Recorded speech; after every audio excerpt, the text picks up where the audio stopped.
समस्त सृष्टि में, संपूर्ण सृष्टि में विराजमान है और इस भौतिक प्रकृति द्वारा निर्मित जितने प्रकार के भौतिक शरीर है,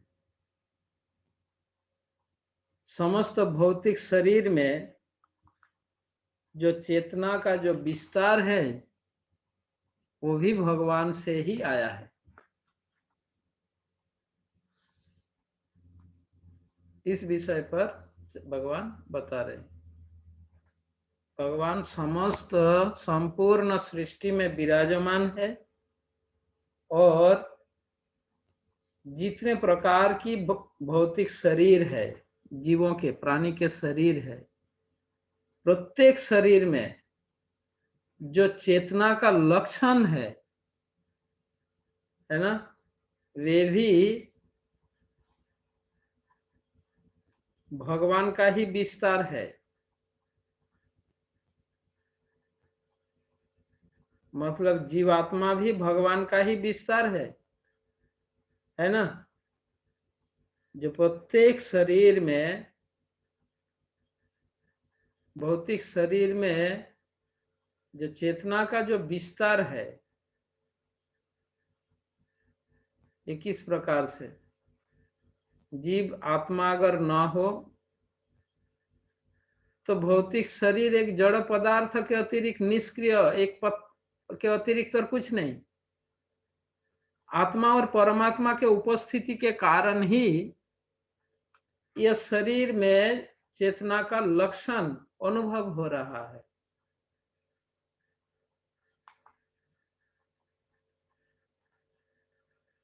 एक विवेकीवान व्यक्ति, विचार परायण व्यक्ति भौतिक शरीर के अंतर, भौतिक शरीर में अंतर के अनुसार, मतलब शरीर के आधार पर जीवों में अंतर करता है। शरीर के भेद के अनुसार जीवों में भेद करता है।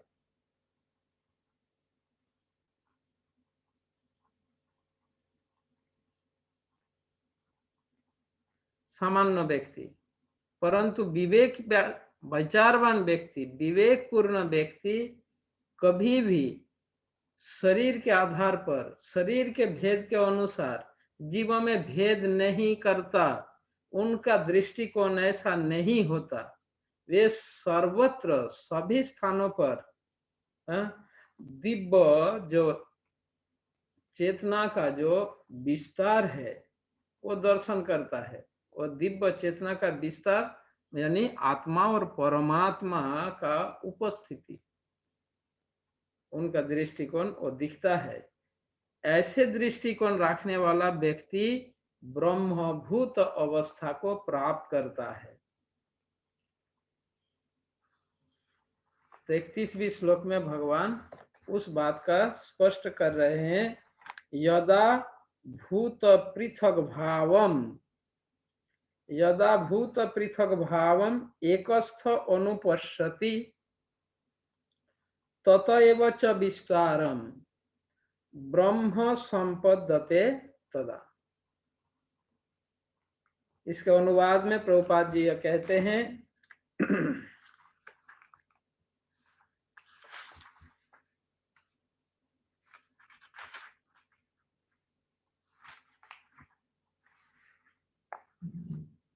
जब विवेकवान व्यक्ति विभिन्न भौतिक शरीरों के कारण, यानी शरीर के भेद के आधार पर विभिन्न स्वरूपों को देखना बंद कर देता है और वो यह देखता है कि किस प्रकार से जीव सर्वत्र फैले हुए हैं, तो वह बाह्य बोध को प्राप्त होता है।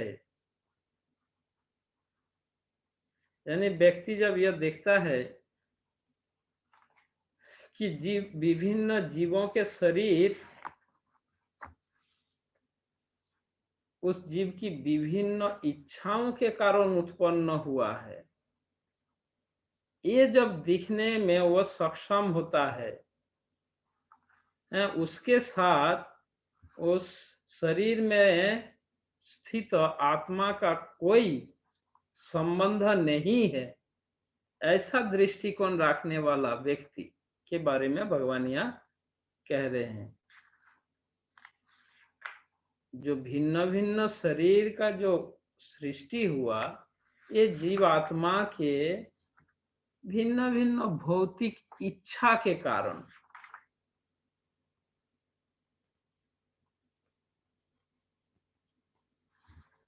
इसमें आत्मा का स्वरूप के साथ इसका कोई संबंध नहीं है। इस बात को भगवान यह समझा रहे हैं।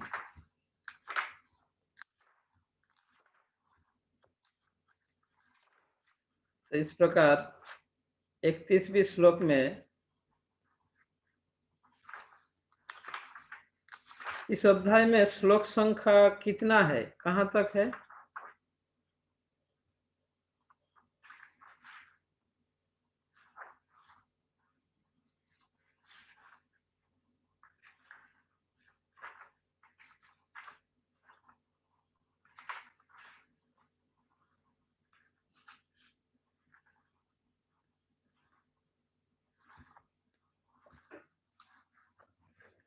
तो 31वें श्लोक में भगवान ये कहते हैं, एक विवेकवान व्यक्ति जीवों के भिन्न भिन्न शरीर के आधार पर वो दर्शन, जीवों को दर्शन नहीं करता। उनका दृष्टिकोण यह होता है कि प्रत्येक जीव आत्मा इस प्रकृति में अवस्थान कर रहे हैं। कौन सी? भौतिक प्रकृति में अवस्थान कर रहा है, एवं एक ही प्रकृति, भौतिक प्रकृति के ये भिन्न भिन्न विस्तार के रूप में देख रहे हैं। और ऐसे दृष्टिकोण रखने वाला ब्रह्म भाव को प्राप्त होता है।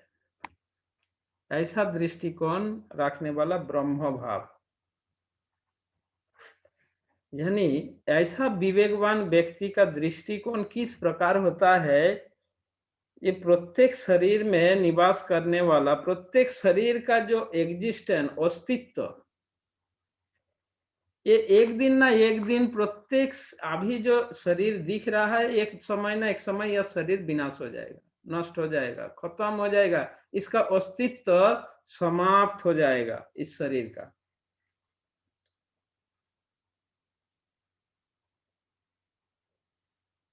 इसीलिए जब हम भिन्न भिन्न जीव आत्माओं को, शरीरधारी जीव को देखते हैं, तब उनके शरीर को, मतलब क्षेत्र को न देखकर उस शरीर में रहने वाले जीव आत्मा और परमात्मा को देखना चाहिए।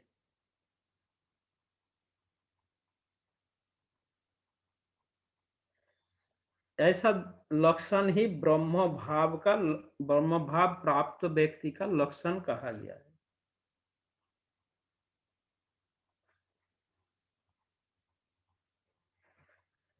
तो यदि आपको प्रश्न पूछा जाए, ब्रह्म भाव प्राप्त कर चुका है, जो ब्रह्मभूत स्तर में स्थित हो गया, उस व्यक्ति का, वो व्यक्ति क्या दर्शन करता है, क्या दिखता है? तो इसका उत्तर क्या है? ऐसे व्यक्ति क्या दिखता है? वो भिन्न भिन्न शरीर के भेद के अनुसार जीवों को दर्शन नहीं करता, प्रत्येक शरीर में स्थित आत्मा और परमात्मा को दिखता है। वो दिखता है कि ये शरीर एक समय ना एक समय नष्ट हो जाएगा, यह शरीर एक समय ना एक समय नष्ट हो जाएगा। शरीर का अस्तित्व नष्ट हो जाएगा, पर इस शरीर में रहने वाला आत्मा तथा परमात्मा कभी विनाश नहीं होगा। ठीक है। अब 32वें श्लोक में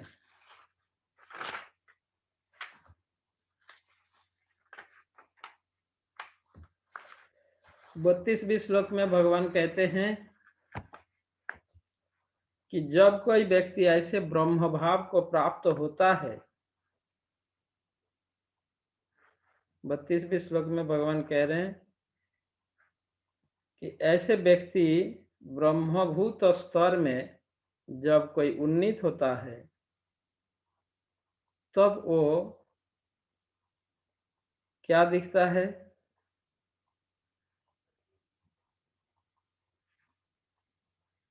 जो 31वें श्लोक में जो ब्रह्मभूत अवस्था को, ब्रह्म अवस्था को प्राप्त करने वाला व्यक्ति के बारे में बताया, उसका और विस्तार रूप से बता रहे हैं 32वें श्लोक में। देखिए, अनादित्य अनादित्यानि पूर्णत्वात्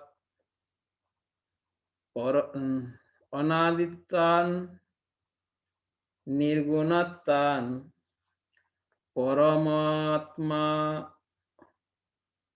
परमात्मायम् अव्यय शरीरस्थोऽपि कौन्तेय न करोति न लिप्यते।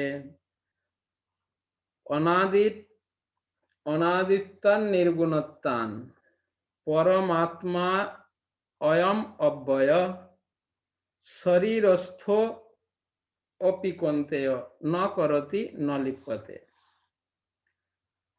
शाश्वत दृष्टि संपन्न लोग यह देख सकते हैं कि अविनाशी आत्मा दिव्य, शाश्वत तथा गुणों से अतीत है।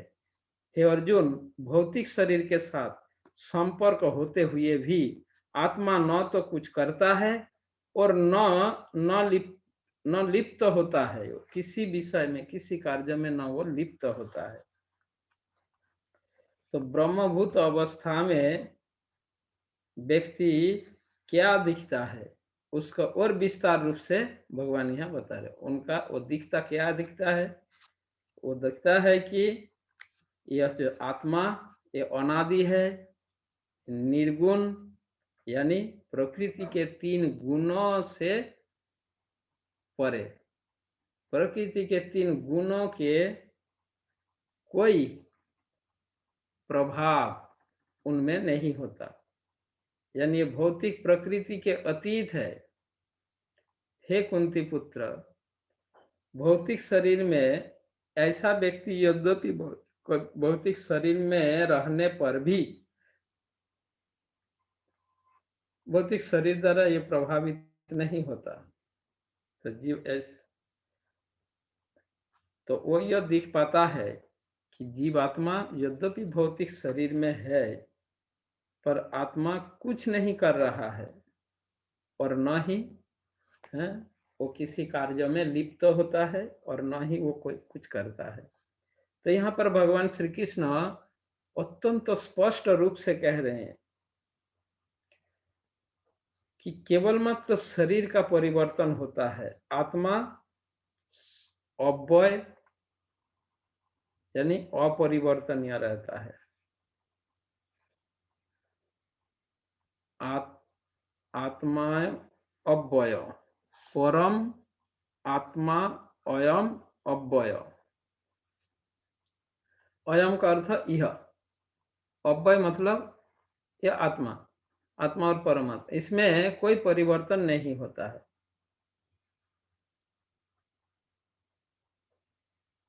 एक्चुअली जीवात्मा शरीर में रहने के कारण, शरीर में निवास करने के कारण ये शरीर के साथ जुड़ जाता है। अब इस बात को और समझने के लिए भगवान उदाहरण दे रहे हैं, एक एग्जाम्पल दे रहे हैं, उदाहरण से समझा रहे हैं। यथा सर्वगतम सक्षम, यथा सर्वगतम सक्षवात् आकाशम नोपलिप्यते सर्वत्रावस्थितो देहे तथात्मानोपलिप्यते। यद्यपि आकाश सर्वव्यापी है, किंतु अपनी सूक्ष्म प्रकृति के कारण, सूक्ष्म प्रकृति के आकाश की जो विशेषता है, जो स्वभाव है, उनका जो सूक्ष्म प्रकृति के कारण किसी वस्तु से वे लिप्त नहीं होता। इसी तरह ब्रह्म दृष्टि में स्थित आत्मा शरीर में स्थित रहते हुए भी शरीर से लिप्त नहीं होता। प्रभुपाद जी श्लोक के तात्पर्य में बता रहे हैं, वायु, जल, कीचड़, मल तथा अन्य वस्तुओं में प्रवेश करते हैं, फिर भी वह किसी वस्तु से लिप्त नहीं होता। वायु जल के अंदर भी है, कीचड़ के अंदर भी है, समस्त वस्तुओं में प्रवेश करता है वायु, पर वायु किसी वस्तु से लिप्त नहीं होता है। इसी प्रकार ऐसा जीव, ऐसा व्यक्ति जो विभिन्न प्रकार के शरीर में स्थित हो, जो जीव आत्मा ये विभिन्न शरीर में रहते तो है, कभी कुत्ता, कभी बिल्ली, कभी इंसान, विभिन्न शरीर में रहता है, पर वो शरीर में लिप्त नहीं होता। इसी प्रकार से जीव विभिन्न प्रकार के शरीरों में स्थित होकर भी अपनी सूक्ष्म प्रकृति के कारण उनसे पृथक बना रहता है। अतः इन भौतिक आंखों से यह देख पाना असंभव है कि जीव किस प्रकार इस शरीर के संपर्क में है और शरीर के विनष्ट होने पर वह कैसे अलग हो जाता है शरीर से। कोई भी साइंटिस्ट तथा कथित विज्ञानी यह निश्चित नहीं कर सकता। तथाकथित विज्ञानी इसको नहीं समझ पाते। शरीर में रहते हुए भी आत्मा शरीर के साथ लिप्त नहीं हो रहा है।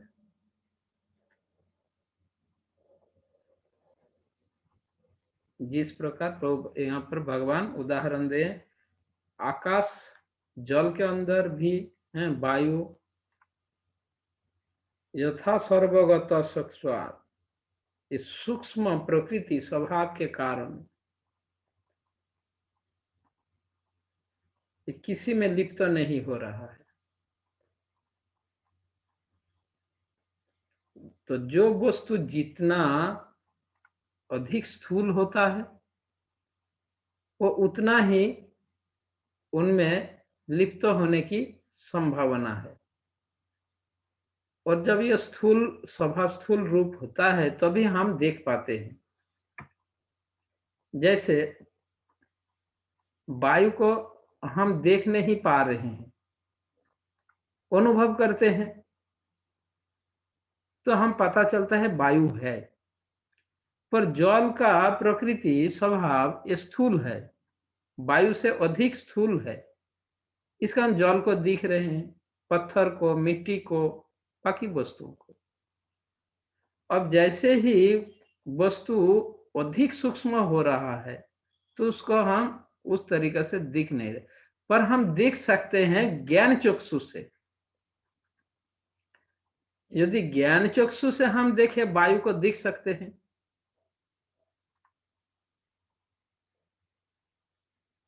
तो वायु से भी अधिक सूक्ष्म है आकाश, और इससे बहुत अधिक सूक्ष्म है जीवात्मा, इतने सूक्ष्म है, तो इसलिए आत्मा को हम देख नहीं पा रहे। वही आत्मा समस्त भौतिक शरीर में, जितने भौतिक शरीर में जो निवास करता है, वो शरीर में होते हुए भी शरीर में लिप्त नहीं हो रहा।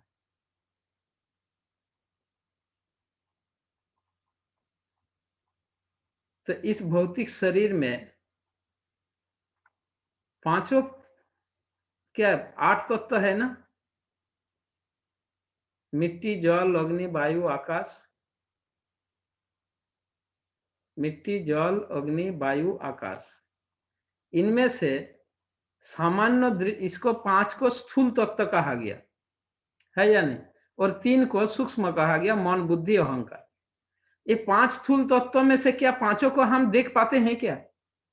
मिट्टी, जल, अग्नि, वायु, आकाश, किन किन तत्वों को देख पाते हैं बताइए? मिट्टी, जल, अग्नि, इसको हम देख पाते हैं। वायु और आकाश को देख पाते हैं? नहीं देख सकते, पर हम अनुभव करते हैं। वायु और आकाश नाम के तत्व तो है। कैसे अनुभव करते हैं? ज्ञान रूप आंखों से देखते हैं हम। ज्ञान रूप आंखों से हम देख सकते हैं, इस आंखों से नहीं देख सकते। अब यह भौतिक शरीर में ये जो 5 तत्व है, ये 8 तत्व है, मन, बुद्धि, अहंकार भी सूक्ष्म तत्व है। जब यह शरीर नष्ट होगा, अगर ये इस शरीर में वायु है, आकाश है, मन है, बुद्धि है, अहंकार है, पर ये शरीर सूक्ष्म तत्व है। पर इन सूक्ष्म तत्व को हम ज्ञान चक्षु से देख सकते हैं, भौतिक आंखों से नहीं। अब जब यह शरीर नष्ट होता है, भगवान यह समझा रहे, ये क्या होता, ये यद्यपि ये तीनों देखो 8 तत्व मिलित होकर यह शरीर जब बनता है, शरीर को हम देख पा रहे हैं और हमें ऐसा लगने लगता है कि पांचों लिप्त हो गया, 8 तत्व एक दूसरे से लिप्त हो गया। नहीं, जैसे शरीर नष्ट होता है, फिर से अपने अपने जगह में अलग, अगर लिप्त होता तो अलग कैसे होता? ठीक उसी प्रकार जीव आत्मा परमात्मा इस शरीर में है, तब चेतना का विस्तार हमें समझ आता है कि इसमें चेतना है। और जैसे ही शरीर से ये अलग हो जाता है, तब ये चेतना इस शरीर में नहीं दिखता। तो इस विषय को हम शरीर में रहते हुए भी आत्मा शरीर से अलग है, इसके लिए एक विशेष सूक्ष्म दृष्टिकोण चाहिए, एक ज्ञान रूप दृष्टिकोण चाहिए, तो हम देख सकते हैं आत्मा शरीर से अलग है। जैसे ज्ञान रूप आंखों से हम यह दिख रहे हैं, यह शरीर यानी 8 तत्व है इसके अंदर। ऐसे ही ज्ञान रूप आंखों से हम यह समझ पाएंगे, यह देख पाएंगे कि शरीर में जो आत्मा है, परमात्मा, आत्मा परमात्मा है, ये चेतन वस्तु है और इस शरीर से इसका कोई लेना देना नहीं, ये अलग है, इसमें ये लिप्त नहीं है। शरीर के न किसी कार्य से इसका कोई संबंध है, न शरीर से इसका कोई संबंध है, यहाँ निवास कर रहा है, ऐसा दृष्टिकोण। तो भगवान ने आकाश सर्वगत होने पर भी, आकाश सर्वव्यापी होने पर भी, 33वीं श्लोक, यथा सर्वगतम साक्षात आकाशम न पलिप्यते सर्वत्र अवस्थितो देहे तथात्मानोपलिप्यते। यद्यपि आकाश सर्वव्यापी है, किंतु अपनी सूक्ष्म प्रकृति के कारण किसी वस्तु से लिप्त नहीं होता।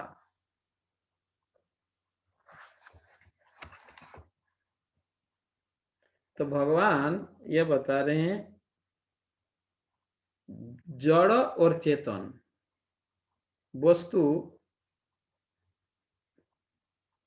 कभी परस्पर मिश्रित, मिक्स नहीं होता। यही बात बता रहे हैं ना भगवान। जड़ और चेतन साथ रहता तो है, पर जड़ और चेतन वस्तु कभी मिक्सिंग नहीं होता। यह एक्चुअल कंक्लूजन भगवान यह बता रहे हैं। जो जड़ वो जड़ ही रहता है और चेतन चेतन ही रहता है। जड़ चेतन एक साथ रहते हुए भी कभी मिक्स नहीं होता है, यह भगवान समझा रहे हैं।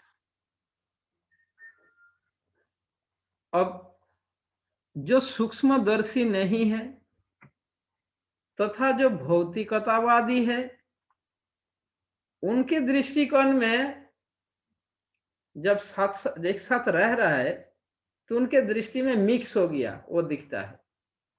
इसीलिए शरीर, भौतिक शरीर को ही वो स्वरूप दिख रहा है, आइडेंटिटी दिख रहा है, पहचान दिख रहा है।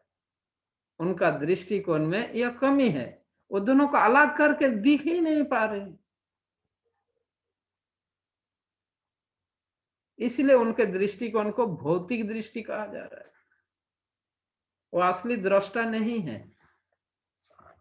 अब 34वें श्लोक में भगवान ये कहते हैं, यथा प्रकाश प्रत्येक, यथा प्रकाश यथा प्रकाशयति एक, यथा प्रकाशयत्येक कृत्स्नम लोकमिमं रवि क्षेत्रम क्षेत्री तथा कृत्स्नम प्रकाशयति भारत। हे भरत पुत्र, जिस प्रकार सूर्य अकेले इस सारे ब्रह्मांड को प्रकाशित करता है, उसी प्रकार शरीर के भीतर स्थित एक आत्मा सारे शरीर को चेतना से प्रकाशित करता है, चेतना द्वारा व्याप्त करता है।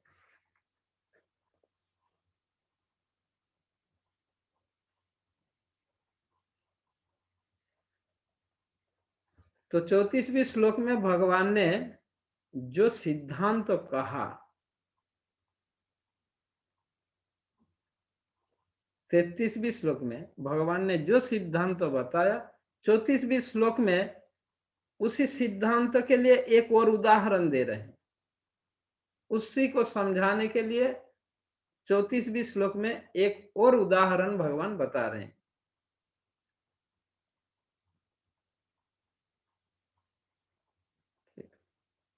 तैतीसवें श्लोक में भगवान ने जो सिद्धांत दिया, जो क्या सिद्धांत दिया भगवान ने, कि शरीर और आत्मा एक साथ रहते हुए भी इस शरीर में लिप्त नहीं होता, शरीर के साथ ये मिक्स नहीं होता है, लिप्त नहीं होता है।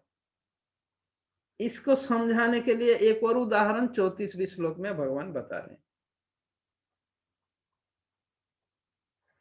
प्रभुपाद जी तात्पर्य में लिखते हैं, चेतना के संबंध में अनेक ओपिनियन, मत है।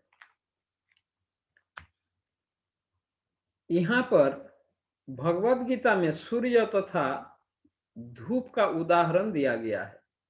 जिस प्रकार सूर्य एक स्थान पर स्थित होकर ब्रह्मांड को आलोकित करता है, उसी तरह आत्मा सूक्ष्म कण, आत्मा रूप सूक्ष्म कण शरीर के हृदय में स्थित हो रहकर चेतना द्वारा सारे शरीर को आलोकित करता है। इस प्रकार चेतना ही आत्मा का प्रमाण है। जिस तरह धूप या प्रकाश सूर्य की उपस्थिति का प्रमाण होता है, जब शरीर में आत्मा वर्तमान रहता है तो सारे शरीर में चेतना रहती है, किंतु जो ही शरीर से आत्मा चला जाता है तो ही चेतना लुप्त हो जाती है।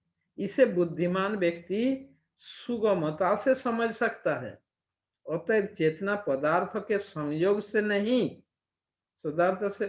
से नहीं बनी होती। यह जीव का लक्षण है, जीवात्मा का स्वरूप का जो लक्षण है यह चेतना। जीव की चेतना यद्यपि गुणात्मक रूप से परम चेतना से अभिन्न, कोई अंतर नहीं, अभिन्न है, किंतु जीव चेतना परम नहीं है, क्योंकि एक शरीर की चेतना दूसरे शरीर से संबंधित नहीं होती है। लेकिन परमात्मा जो है, आत्मा के मित्र के सखा के रूप में समस्त शरीर में आत्मा के साथ निवास करने वाला अंतर्यामी परमात्मा जो है, वे समस्त शरीर के प्रति सचेष्ट रहता है। पर जीवात्मा केवल एक समय एक ही शरीर में सचेष्ट रहता है। यही परम चेतना और व्यष्टि चेतना में यह अंतर, यानी जीव चेतना और भगवत चेतना में यह अंतर है। जीव चेतना एक शरीर में अपना चेतना को विस्तार कर सकता है, एक समय एक ही शरीर में चेतना को विस्तार करता है।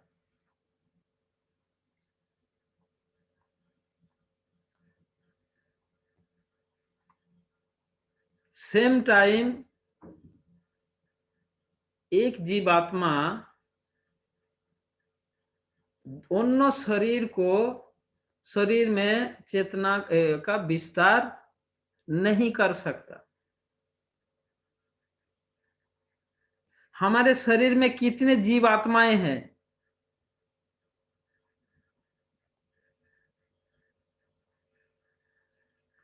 हाँ,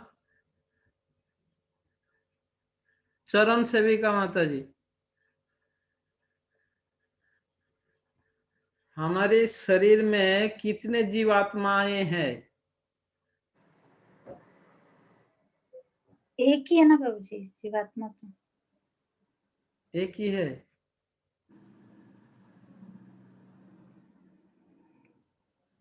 मदन गोविंद प्रभु,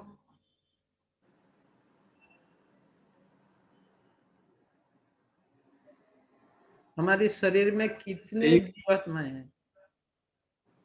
हाँ, हमारे शरीर में एक जीवात्मा जो हम हैं, और उसके अलावा बहुत सारे जीवात्माएं हैं जो हमारे शरीर में छोटे छोटे जो जीव हैं, वो भी सब आत्मा ही हैं।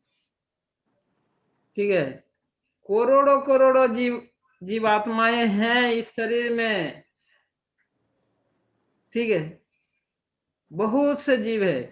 कितने वर्म है पेट के अंदर, कितने कृमि कीड़ा, कितने प्रकार, कितने जीवात्माएं हैं, हम सोच भी नहीं सकते।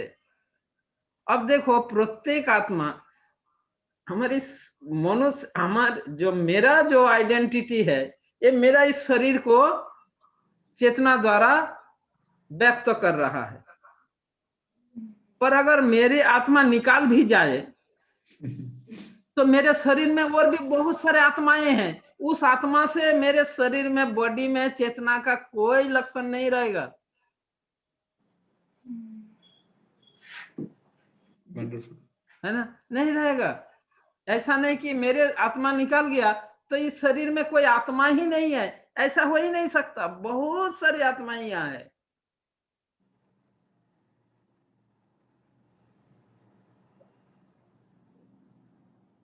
है या नहीं?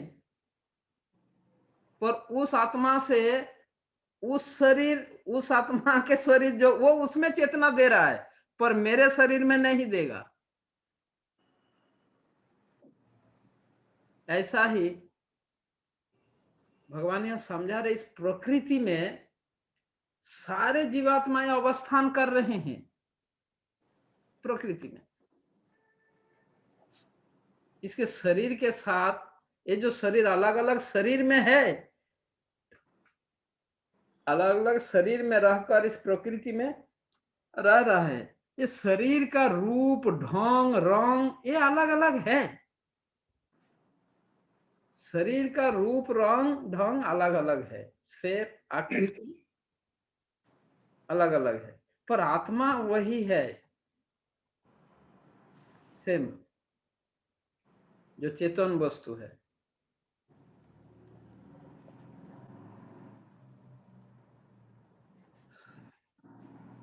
मेरे शरीर से अगर आत्मा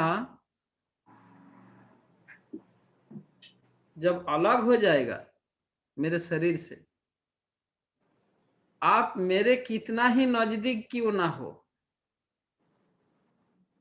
आपकी आत्मा मेरे शरीर को प्रकाश नहीं दे सकता, चेतना नहीं डाल सकता। पर परमात्मा ऐसे हैं, भगवान यह समझा रहे, परमात्मा सेम टाइम समस्त शरीर को चेतना प्रदान कर सकता है सर्वत्र।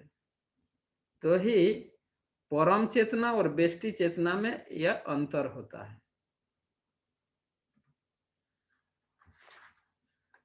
अब श्लोक संख्या 35 में भगवान इस अध्याय के सारांश, सार के रूप में प्रस्तुत किया 35 श्लोक।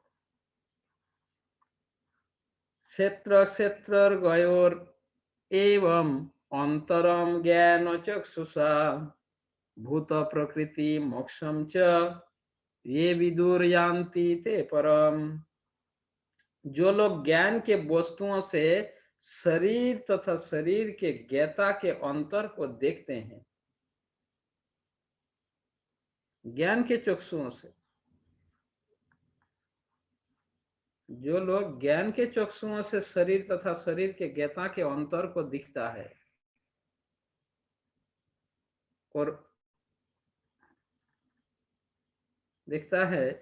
और भवबंधन से मुक्ति की विधि को जानता है, उन्हें परम लक्ष्य प्राप्त होता है।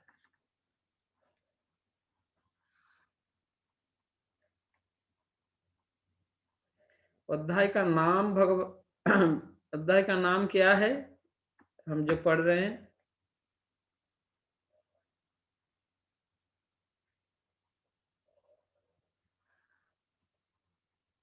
प्रकृति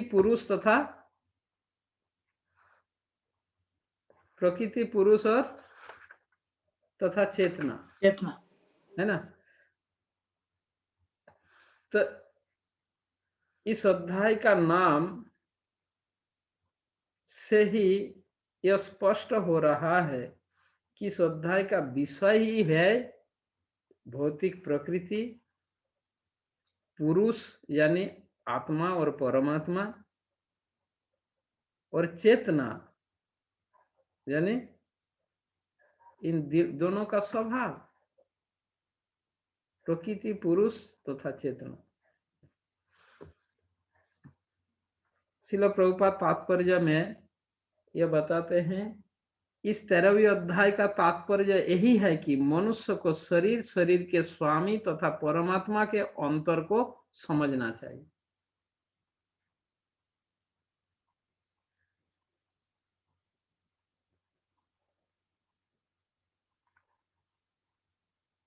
शरीर यानी क्षेत्र, शरीर के मालिक कौन है? शरीर के मालिक क्षेत्रज्ञ कौन है? आत्मा तथा परमात्मा, दोनों, आत्मा और परमात्मा। अब इनमें अंतर को जानना शरीर और शरीर के मालिक क्षेत्रज्ञ के अंतर को जानना आवश्यक है। हम यह देख रहे हैं 8वीं अध्याय से लेके 8वीं श्लोक से लेके इस अध्याय के 8वीं श्लोक से लेके 12वीं श्लोक तक, आपको याद है ना, मुक्ति प्राप्ति का यानी ज्ञान प्राप्ति का उपाय का वर्णन हुआ था। याद है? ज्ञान प्राप्ति का उपाय जो 8 से 12वीं श्लोक तक भिन्न भिन्न दिव्य गुणों का वर्णन किया भगवान। इन गुणों का विकास होने पर ही व्यक्ति इस ज्ञान को प्राप्त कर पाता है। और उस समय हमने यह भी चर्चा किया था, एक भक्त भगवान की भक्ति जो 13वीं श्लोक में भक्ति अव्यभिचारिणी, जो व्यक्ति भगवान श्री कृष्ण के प्रति अव्यभिचारी भक्ति अनुशीलन करता है, उनमें सारे गुण स्वतः ही विकसित हो जाता है। उनको अलग से इन गुणों का विकास करने की आवश्यक नहीं। इन गुण ये है उपाय, एक गुण के बिना, इन गुणों के बिना हम यह ज्ञान नहीं प्राप्त कर सकते। अब ज्ञान योगी और ध्यान योगी ये पहले इन गुणों का विकास में लग जाते हैं, समझे? और भक्ति योगी क्या करते हैं? ज्ञान, इन गुणों के विकास में इनका एक कोई इंटेंशन नहीं है। भक्ति अव्यभिचारिणी भक्ति में ये प्रायोरिटी देता है और स्वतः ही उनमें इन सारे गुणों का विकास हो जाता है। तो 8वीं श्लोक से 12वीं श्लोक तक भगवान ज्ञान प्राप्ति के उपाय का वर्णन किया, जिससे व्यक्ति परम गति को प्राप्त कर सकता है। प्रभुपाद जी तात्पर्य में लिखते हैं, श्रद्धालु को चाहिए कि सर्वप्रथम वो ईश्वर का श्रवण करने के लिए सत्संगति करे और धीरे धीरे वो प्रबुद्ध बने। यदि गुरु स्वीकार कर लिया जाए तो पदार्थ तथा आत्मा के अंतर को समझा जा सकता है और वही अग्रिम आत्म साक्षात्कार के लिए शुभारंभ बन जाता है। गुरु अनेक प्रकार के उपदेशों से अपने शिष्य को देहात्म बुद्धि से मुक्त होने की शिक्षा देता है। उदाहरणार्थ भगवद गीता में कृष्ण अर्जुन को भौतिक बातों से मुक्त होने के लिए शिक्षा देते हैं। मनुष्य यह तो समझ सकता है कि यह शरीर पदार्थ है और इसे 24 तत्व में विश्लेषित किया जा सकता है। शरीर स्थूल अभिव्यक्ति है और मन तथा मनोवैज्ञानिक प्रभाव सूक्ष्म अभिव्यक्ति है। जीवन के लक्षण इन्हीं तत्व की अंतःक्रिया विकार है, किंतु इनसे भी ऊपर आत्मा और परमात्मा है। आत्मा तथा परमात्मा दो है। यह भौतिक जगत आत्मा तथा 24 तत्व के संयोग से कार्यशील है, एक्टिव है। जो संपूर्ण भौतिक जगत की इस रचना को आत्मा तथा तत्व के संयोग से हुई मानता है और परमात्मा की स्थिति को भी देखता है, वही वैकुंठ लोक जाने का अधिकारी बन पाता है। ये बातें चिंतन तथा साक्षात्कार की है। मनुष्य को चाहिए कि गुरु की सहायता से इस अध्याय को भलीभांति समझे। तो इसमें प्रभुपाद जी जो बात को समझाने के प्रयास कर रहे हैं, प्रभुपाद जी की तात्पर्य में यह भौतिक शरीर जड़ पदार्थ है, यह हम आसानी से समझ पाते हैं, है ना।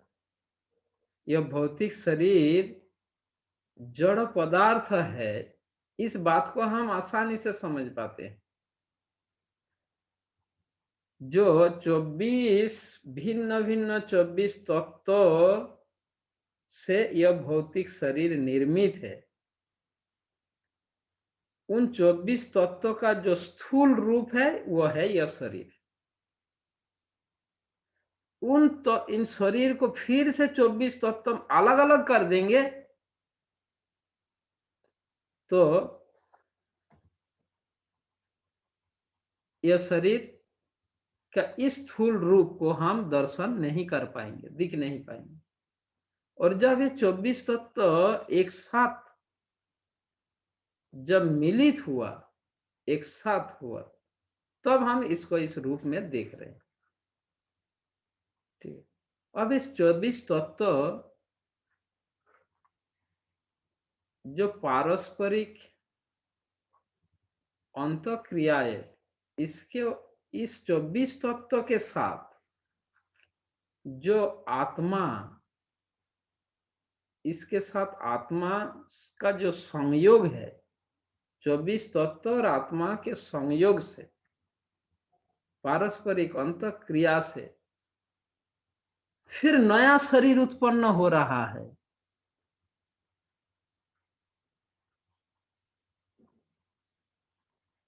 नहीं समझ पाए? इस भौतिक शरीर और आत्मा ये पारस्परिक संयोग से एक और नया शरीर उत्पन्न हो रहा है।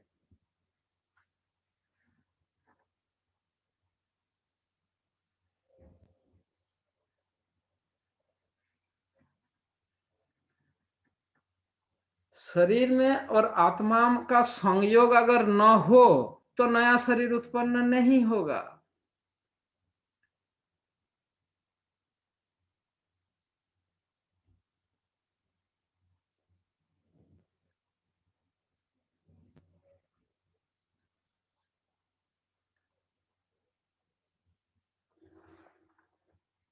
तो यह शरीर इन 24 तत्व का स्थूल रूप, स्थूल प्रकाश, इनका सूक्ष्म रूप, सूक्ष्म प्रकाश है मन बुद्धि की क्रिया प्रतिक्रिया। तो इस प्रकार समस्त तत्व के जो पारस्परिक क्रिया वही जीवन का लक्षण है। परंतु इससे भी परे आत्मा और परमात्मा, जो आत्मा तथा परमात्मा ये दोनों अलग अलग व्यक्ति है। इस भौतिक जगत में समस्त क्रिया संपन्न हो रहा है आत्मा और 24 तत्व के संयोग के कारण। आत्मा और 24 तत्व के संयोग के कारण इस संसार में समस्त प्रकार के क्रिया संपन्न हो रहा है। जो व्यक्ति आत्मा और जड़ तत्व के समन्वय को, इस पारस्परिक क्रिया को समझ जाता है, वही व्यक्ति परमात्मा दर्शन के योग्य बन जाता है। वो परमात्मा को देखने का योग्यता प्राप्त करेगा। जो व्यक्ति आत्मा और 24 तत्व के संयोग यानी शरीर के संयोग तथा उनके क्रिया प्रतिक्रिया को समझ जाएगा, वही परमात्मा को दर्शन के योग्य बन जाता है।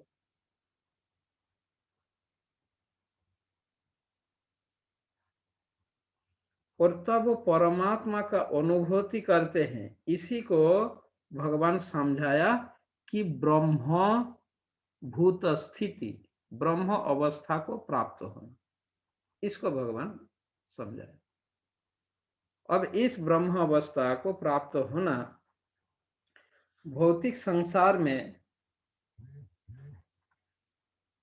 जो व्यक्ति आत्मा एवं परमात्मा की अवस्थान स्थिति को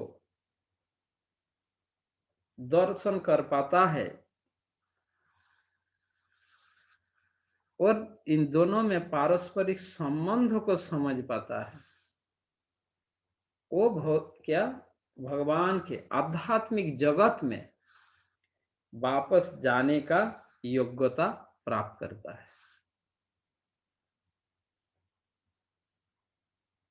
प्रभुपाद के तात्पर्य में यह समझना जरूरी है। प्रभुपाद यही समझा रहे। तो पहले भगवान को अनुभव करने के लिए क्या योग्यता होना चाहिए? प्रभुपाद जी समझा रहे हैं तात्पर्य में कि बहुत 24 तत्व और आत्मा के संयोग से इस संसार में सारे क्रिया प्रतिक्रिया हो रहा है। इसको जब कोई समझ जाएंगे तो वो परमात्मा का दर्शन के योग्यता प्राप्त करेगा। इस शरीर में परमात्मा विराजमान है तो वो देख पाएंगे, अनुभव कर पाएंगे, रियलाइज कर पाएंगे। जब व्यक्ति 24 तत्व द्वारा निर्मित यह शरीर और आत्मा के संयोग से सारे कार्यकलाप हो रहा है, संयोग से, संयोग का अर्थ इस 24 तत्व रूपी शरीर में आत्मा अवस्थान कर रहे हैं, इसीलिए यह शरीर क्रियाशील हुआ, इसके संयोग के कारण। अगर आत्मा यहां नहीं होता तो इस शरीर में कोई सक्रियता नहीं होता। अब इसको जब कोई समझ जाएगा कि आत्मा और 24 तत्व के संयोग से इस भौतिक ब्रह्मांड में जितना क्रिया प्रतिक्रिया हो रहा है, ये आत्मा और 24 तत्व के अंतःक्रिया पारस्परिक क्रिया प्रतिक्रिया से, इसको समझने से व्यक्ति को परमात्मा दर्शन की योग्यता प्राप्त होता है। अब परमात्मा दर्शन की योग्यता यानी परमात्मा शरीर में तथा इस ब्रह्मांड में हर कण कण में वो विराजमान है, ये अनुभव करने की योग्यता प्राप्त होगा। और जब यह योग्यता प्राप्त होता है यानी वो परमात्मा को दिखने की, अनुभव करने की योग्यता जब वो दिखता है तो वो समझ जाता है पूरी तरह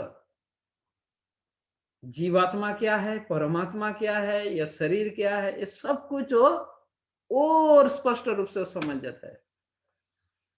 यानी इसी को भगवान यहाँ पर समझाया ब्रह्मभूत अवस्था। 18वें अध्याय में भगवान इस बात को बताएंगे।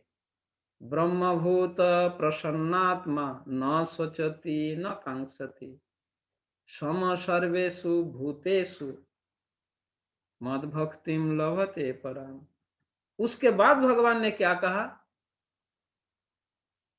उस श्लोक के बाद भगवान ने क्या कहा 18वें अध्याय में, भक्ता माम अभिजानाति यावान यश्चास्मि तत्ततो ततमां तत्ततो ज्ञात्वा विशते तदनंतरम। उसके बाद ही वो भगवान आध्यात्मिक जगत में प्रवेश करने की योग्यता प्राप्त करेगा। तो यदि भगवान के धाम में प्रवेश करना है, एंट्री करना है, तो यह योग्यता बता रहे प्रभुपाद जी। 35वें श्लोक तथा इस संपूर्ण अध्याय के सारांश के रूप में इस तात्पर्य में प्रभुपाद ने ये बात बता रहे हैं। तो इसीलिए प्रभुपाद जी तात्पर्य में बताया कि इसका शुरुआत कहाँ से होगा, प्रामाणिक गुरु स्वीकार करने से।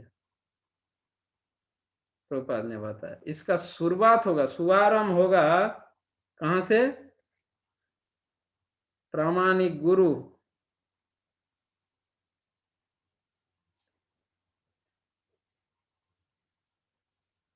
यदि गुरु स्वीकार कर लिया जाए तो पदार्थ तथा आत्मा के अंतर को समझा जा सकता है, और वही अग्रिम आत्म साक्षात्कार के लिए शुभारंभ बन जाता है। गुरु अनेक प्रकार के उपदेशों से अपने शिष्य को देहात्म बुद्धि से मुक्त होने की शिक्षा देता है। उदाहरणार्थ भगवत गीता में कृष्ण अर्जुन को भौतिक बातों से मुक्त होने के लिए शिक्षा देते हैं। जो ये तो इस अध्याय के सारांश के रूप में प्रभुपाद जी ने यह स्पष्ट रूप से बताया। अब हम 14 अध्याय जो 14 चैप्टर प्रारंभ करेंगे। आप लोगों को यह इंफॉर्मेशन मिला होगा, इस वीक में हमारा वीकली 4 दिन का क्लास है ना, Sunday to Thursday, sorry Monday to Thursday, Monday Tuesday Wednesday Thursday. तो इनमें से आज मंडे है, कल ट्यूसडे है, कल मेरा एक प्रोग्राम है शाम के टाइम, तो इसलिए कल का क्लास नहीं हो पाएगा। वेडनेसडे को करेंगे, और थर्सडे को फेस्टिवल है, और वो फेस्टिवल शाम को है उत्सवी से, तो इसलिए थर्सडे को नहीं हो पाएगा। हो गया। अब रहा आपका